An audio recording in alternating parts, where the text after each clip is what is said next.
पूर्व do you know challenge रे मु पचारथिली एक्टस रियस कौन एक्टस रियस होची Latin term meaning the guilty act the physical act or unlawful omission constituting a criminal offence माने कौनसी अपराध घटाइबा पई करा जायथिबा कार्य किंबा आईनगत कर्तव्य पालन करिबारे विफलता।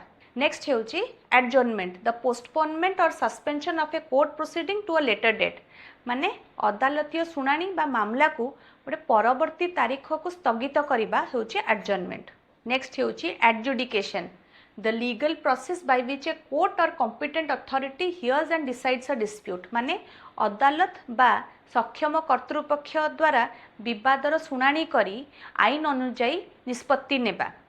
अपीयरेंस होची the act of a party or lawyer appearing before a court either personally or through an authorised representative माने मामलार पक्ष बा वकील अदालत रे व्यक्तिगत भावे किंबा तांका प्रतिनिधि माध्यम रे उपस्थित रहिबा। एबे आपणक पाळी आपण जदि जानिचंती अपेलेट माने कोन तेबे कमेंट करी जणांतु।